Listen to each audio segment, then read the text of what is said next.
ऋषि दुर्वासा और कल्पवृक्ष की कथा। पौराणिक कथाओं के अनुसार एक समय जब श्री रामचंद्र जी का दर्शन करने के लिए अपने 60,000 शिष्यों सहित दुर्वासा ऋषि अयोध्या को जा रहे थे, तब मार्ग में जाते हुए दुर्वासा ने सोचा कि मनुष्य का रूप धारण कर यह तो विष्णु जी ही संसार में अवतीर्ण हुए हैं, यह तो मैं जानता हूँ, किंतु संसारी जनों को आज मैं उनका पौरुष दिखलाऊंगा। अपने मन में ऐसा विचारते हुए वे अयोध्या आए और नगरी में प्रवेश कर सबको साथ लिए भगवान के भवन के 8 चौकों को लांघकर पहले सीता जी के भवन में पहुँचे। तब शिष्यों सहित दुर्वासा को सीता जी के द्वार पर उपस्थित देख पहरेदारों ने शीघ्रता से दौड़कर श्री रामचंद्र जी को इसकी सूचना दी। यह सुनते ही भगवान राम मुनि दुर्वासा के पास आ पहुँचे और प्रणाम कर सबको बड़े आदर सहित भवन के भीतर लिवा गए तथा बैठने के लिए सुंदर आसन दिया। तब आसन पर बैठते ही दुर्वासा ने मधुर वचनों में श्री रामचंद्र जी से कहा कि आज 1000 वर्ष का मेरा उपवास व्रत पूरा हुआ है। इस कारण मेरे शिष्यों सहित मुझे भोजन कराइए और इसके लिए आपको केवल 1 मुहूर्त का समय देता हूँ। साथ ही यह भी ज्ञात रहे कि मेरा यह भोजन जल, धेनु और अग्नि की सहायता से प्रस्तुत न किया जाएगा। केवल 1 मुहूर्त में ही मेरी इच्छानुसार वह भोजन जिसमें विविध प्रकार के पकवान प्रस्तुत हों मुझे प्राप्त हो। इसके अतिरिक्त यदि तुम अपने गार्हस्थ्य धर्म की रक्षा चाहो तो शिव पूजन निमित्त मुझे ऐसे पुष्प मंगवा दो कि जैसे पुष्प यहाँ अब तक किसी ने देखे न हो। यदि यह तुम्हारा किया न हो सके तो मुझसे स्पष्ट कह दो कि मैं इसमें असमर्थ हूँ, मैं चला जाऊं। तब मुनि की इस बात को सुनकर श्री रामचंद्र जी ने मुस्कुराते हुए नम्रता से कहा, भगवान, मुझे आपकी यह सब आज्ञा स्वीकार है। तब राम की बात सुनकर दुर्वासा ने प्रसन्न होकर कहा, मैं सरयू में स्नान करके अभी तुम्हारे पास आता हूँ, शीघ्रता करना। हमारे लिए सब सामग्रियों को प्रस्तुत करने के लिए अपने भाइयों तथा सीता को शीघ्रता के लिए कह देना। रामचंद्र जी ने कहा, अच्छा, आप जाइए, स्नान कर आइए। दुर्वासा जी स्नान करने चले गए। राम चिंतित हो गए। लक्ष्मण आदि भ्राता, जानकी तथा सबके सब व्याकुल हो राम की ओर निर्निमेष दृष्टि से देखने लगे कि मुनि ने तो इस प्रकार की सब अद्भुत वस्तुएं मांगी हैं। इसके लिए देखें कि अब भगवान क्या करते हैं, क्योंकि बिना अग्नि, जल और बिना गौ के उनके लिए किस प्रकार से भोजन प्रस्तुत करते हैं। तब रामचंद्र जी ने लक्ष्मण जी से एक पत्र लिखवाया। फिर उस पत्र को अपने बाण में बांधकर धनुष पर चढ़ाया और छोड़ दिया। वह बाण वायु वेग से उड़कर अमरावती में इंद्र की सुधर्मा नामक सभा में जाकर उनके सामने गिर पड़ा। उस बाण को देखकर इंद्र व्याकुल हो गए कि यह किसका बाण है। फिर उठाकर जो देखा तो उस पर राम का नाम अंकित था। फिर उसमें बंधे पत्र को खोलकर पढ़ा। पत्र खुलते ही वह बाण फिर वहां से उड़कर राम के तरकश में आ घुसा। उधर इंद्र ने उस पत्र को सभा में बैठे हुए सब देवताओं को सुनाया।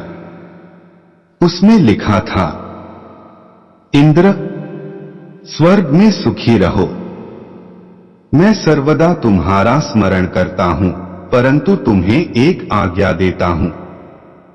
आज 1000 वर्ष के भूखे हुए दुर्वासा मुनि अपने 60,000 शिष्यों के साथ मेरे यहाँ आए हैं।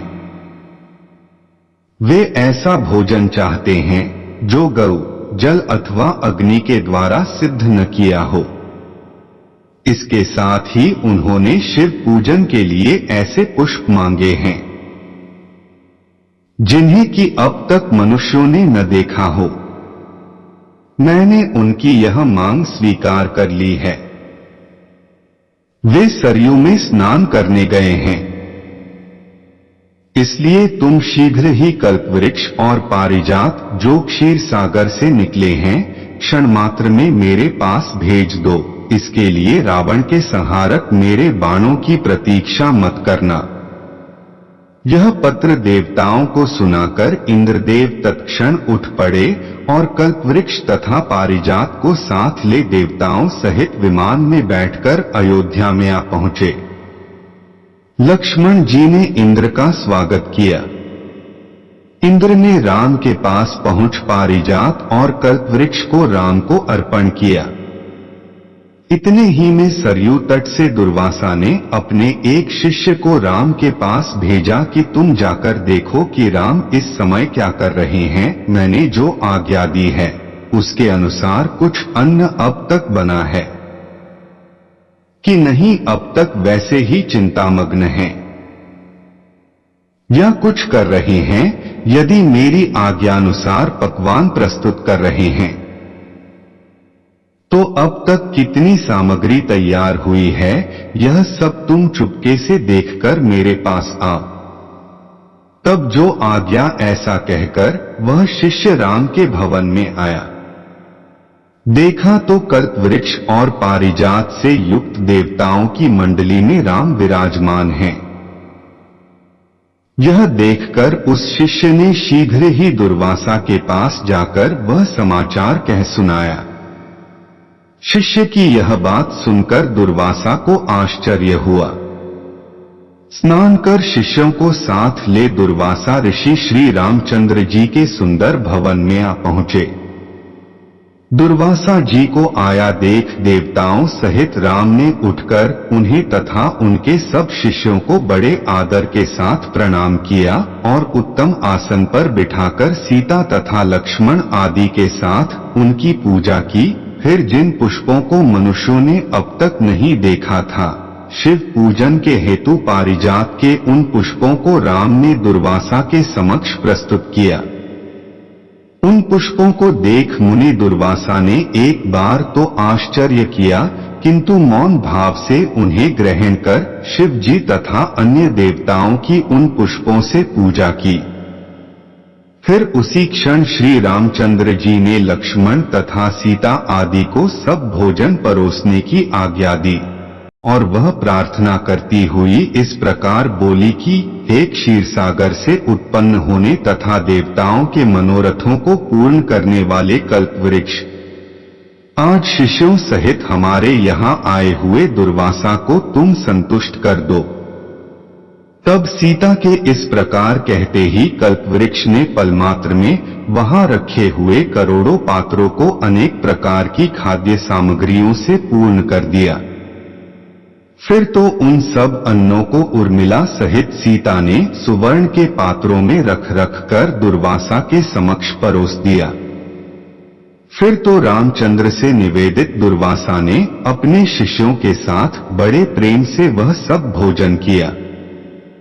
फिर हाथ मुंह धो तांबूल तथा दक्षिणा ली और अपने शिष्यों के साथ वापस रवाना हो गए। दोस्तों, वीडियो पसंद आया हो तो वीडियो को लाइक और शेयर करें, चैनल को सब्सक्राइब कर लें और कमेंट बॉक्स में जय श्री राम लिखना ना भूलें। धन्यवाद।